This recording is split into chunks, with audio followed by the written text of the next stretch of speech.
Here is a great site if you're planning to do a road trip.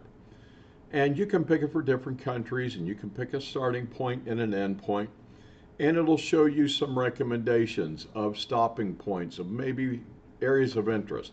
So let's go ahead and start so you get an idea how this works. Obviously, let's go United States is where I'm going to start, all right?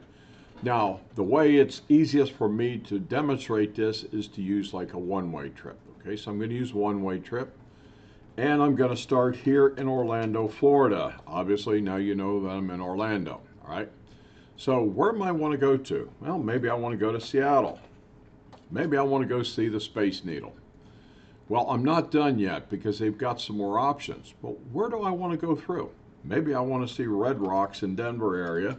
So let's put Denver there. And you can pick the number of travelers. Maybe it's one, maybe it's two. It just depends. You're going to pick it. And let's going to go and let's say we're going to do two. It's going to make it easier for two people to drive, obviously, all right? And let's set a budget of $7,500 and let's see what they recommend. Now I'm going to let this go ahead and start, and I'm going to go ahead and pause the video because it'll take a few seconds, maybe even longer, and we'll be right back. Okay, we're back. So it gave some ideas on different paths to take. And you can leave this open, just right click on it and open, and then go look at this.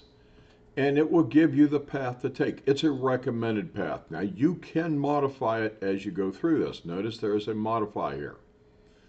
And you can see the path that it takes. Now down here, it breaks it down. Okay, maybe you're going to start in DeLand, Florida on the first night and so on.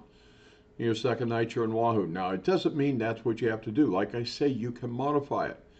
Every one of these has their own Wikipedia page. And so it's like maybe there's some historical sites that maybe you want to see, or maybe there's some festivals going on in that town or that area while you're on that trip that maybe might interest you. So it is a good website to plan different trips.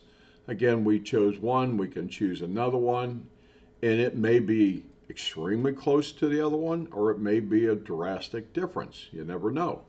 So you look at it, kind of see what your points of interest, see what might be going on in that particular area at that time, and then plan your trip. It'll make it a nice, enjoyable trip. Okay, and thank you for viewing.